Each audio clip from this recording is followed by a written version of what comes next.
Masaya ka ba, Mr. President, na tumaas na naman ang pamasahe? Matapang, matalino, at kilalang pumupuna sa mga di kanais-nais na aksyon sa pamamahala sa bansang Pilipinas.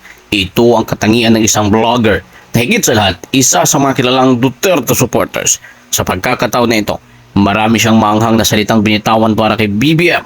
Sa kabila kasi ng napakaraming di magandang nangyayari sa ating bansa. Tila di umano ang mga kampo ni BBM ay nakapokus kung paano masira sa mata ng sangkatauhan ang mga Duterte.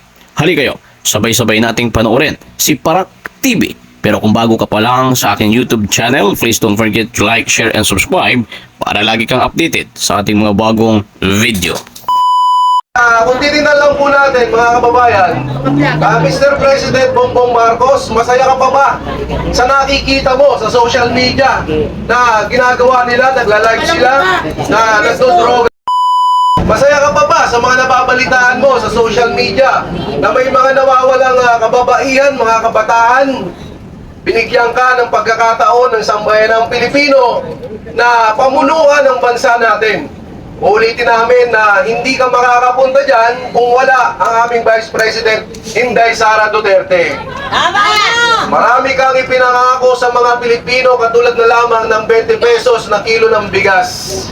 Kung makikita mo, nagtataasan ang mga bilihin. Masaya ka ba na ang mga Pilipino na dapat sana pinaglilingkuran mo ay hirap na makabili? Hirap nang makakain 3 beses sa isang araw dahil sa sobrang mahal ng ating mga bilihin.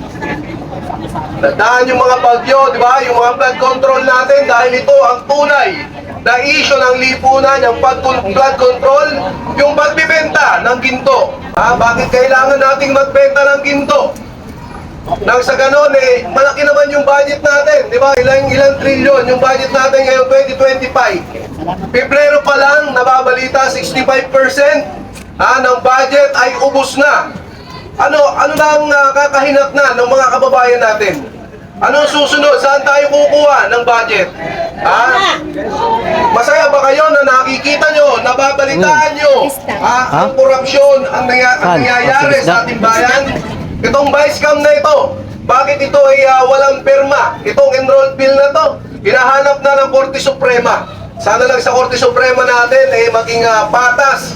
Kaya ganun malaman natin. Sabi nga ni Atty. Vic, sino ang malikot ang kamay na nakialam dito sa vice cam na to? Vice cam na to, mga kababayan. Masaya ka ba, Mr. President, na tumaas na naman ang pamasahe? Dahil LRT ba yan? Di ba? Tumaas na naman. Akala namin nung maupo ka, tutulungan mo ang mga Pilipino. Ano? Kami ang Team Suka na talagang hindi kami papayag na andyan kayo. Katulad ng ginagawa mo ngayon, Mr. President, ikaw mismo ang nagpupunta dyan sa mga lugar katulad sa Iloilo para mangampanya. At ang ginagawa mo ay siraan ang nakaraang administrasyon. Sinisiraan mo dahil walang makita, wala kang maipagmalaki sa mga kababayang Pilipino. Hindi ka man nahihiyan na kumakaway ka sa hangin? Walang kumakaway. Kumakaway ka sa hangin, yung mga Pilipino nakatingin na lang sa'yo, kulang na lang murahin ka ng harapan. Diba? Diyan na lang ang kulang. Pagkaway mo, kulang na lang murahin ka ng harapan. Galit na ang mga Pilipino. At susunod sa zona mo, sa June. Ano ba zona nito? June 30. Ano na naman kaya ang sasabihin mo? Paano mo na naman kaya bubulahin ang mga Pilipino? Baka mamaya, huling zona mo na yan, hindi natin alam, di ba? Galit na ang mga Pilipino, Mr. President. Tingnan mo kami. Tingnan mo ang mga maliliit na mga kababayan nating Pilipino. Huwag yung mga negosyante na sila lang ang patuloy na yumayaman. Habang yung mga mahihirap nating mga kababayan ay patuloy na naghihirap.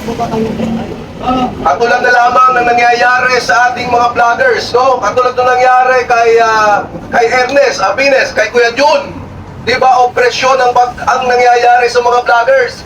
Itong mga 37 na noisy vloggers na kung saan ay siya ang nagsasabi ng tunay na nangyayari sa bayan natin.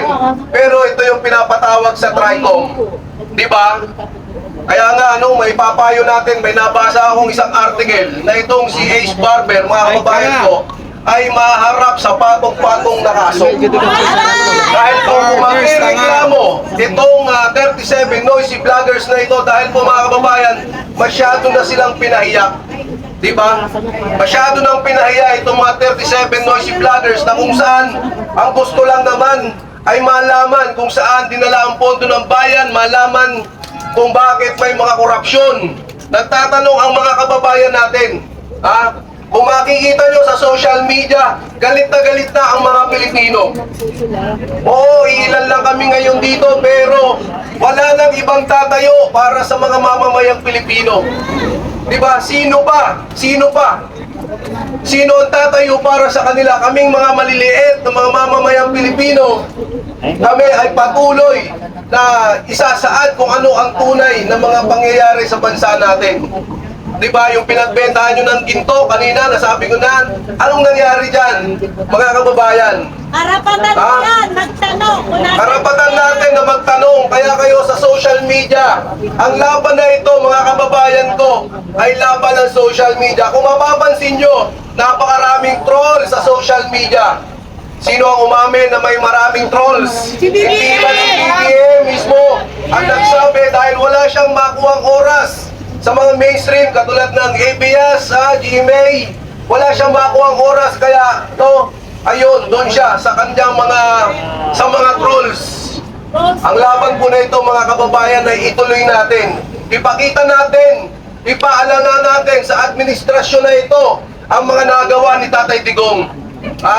Ipaalala natin ang mga build program na kung saan ay napapakinabangan na ng mamamayang Pilipino. Sa ngayon, may nakikita ba tayo proyekto ni Bongbong Marcos? Wala! Ang laki ng budget ni Mr. President, wala namang pandemya. Ang laki ng budget ni Mr. President, mga kababayan, hindi mo makita man lang na may isang proyektong naipagawa.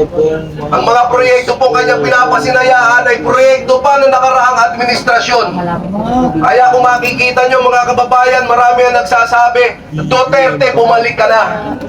Marami ang nagsasabi, Pilipinas, Duterte pa rin. Kasi itong si Bongbong Marcos ay grabe ang pambubudol sa mga mamamayang Pilipino. At hanggang ngayon, sa mga kampanya na ginagawa ng Team Alcancia, mga kababayan ko, pambubudol pa rin ang ginagawa niya sa mga Pilipino.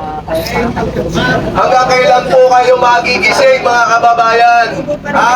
Hanggang kailan kayo magpapaloko? Ito at naharap tayo sa nalalapit na midterm election 2025.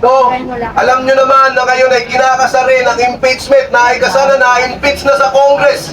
Ang bilis nga ng pumirma ng 215 na mga kongresista para ma-impeach ang ating Vice President Inday Sara Duterte. Hindi ba naitanong ng mga kongresista na yan na pabor ba ang inyong mga nasasakupan na i-impeach ang ating Vice President? Hindi man lang kayo nahiya sa 32 million ng mga Pilipino na bumoto para kay Vice President Inday Sara Duterte noong nakaraang halalan. At itong mga congressman na ito nagmamadali 215 in one day. Magkano? Ano ang meron, mga kababayan? 150 Diba? million! Ayan, katulad na sinasabi nila, magkano nagtatanong ang mga kababayan nating Pilipino? Kaya nga po, ulitin ko, malapit ang midterm election, isa lamang po ang magagawa natin para po tulungan ang ating Vice President Inday Sara Duterte. Iboto po natin, vote straight PDP. Mga kababayan, vote straight PDP. Dahil sila lamang po, pag nanalo yung PDP, alam nyo po ang impeachment, labanan po ito ng numero. Labanan po ito ng numero ang impeachment, mga kababayan. Kaya nga po, kung tutulungan nyo po ang ating Vice President Inday Sara Duterte, bumote straight natin ang PDP, may pag-asa po tayo. Kasi mga kababayan, nakita nyo, magagaling ang mga tumatayong abogado ng ating Vice President Inday Sara Duterte, di ba? Kasama na po yung kanyang ama. Subalit hindi po sasapat dyan Ulitin ko, ito po ay labanan ng numero, mga kababayan. Ha? At ang isa pa, Mr. President, gumising ka sa panawagan ng mga kababayan namin Pilipino na magpa-hair follicle test ka. Di ba? Huwag mong sabihin bakit gagawin mo ito. Kailangan mong gawin yan dahil yan ang panawagan ng mga kababayan nating Pilipino. Kami ang boss mo. Kami ang boss mo. Sabi nga nito, Channel 167. Diba? Tayong mga Pilipino ang naglagay sa kanila dyan, sa pedestal. Tayong mga Pilipino ang naghalal sa kanila. Diba? Karapatin din natin usigin sila kapag mali na ang ginagawa ng mga namumuno sa ating bansa. Tama! So ito lamang po mga kababayan, muli ako po si Parak TV, magandang araw po sa inyo at sa mga nasa social media na malapit po dito, hintayin po namin kayo dahil hanggang hapon pa po ang programa na ito. Maraming salamat po at mahalin po natin ang Pilipinas.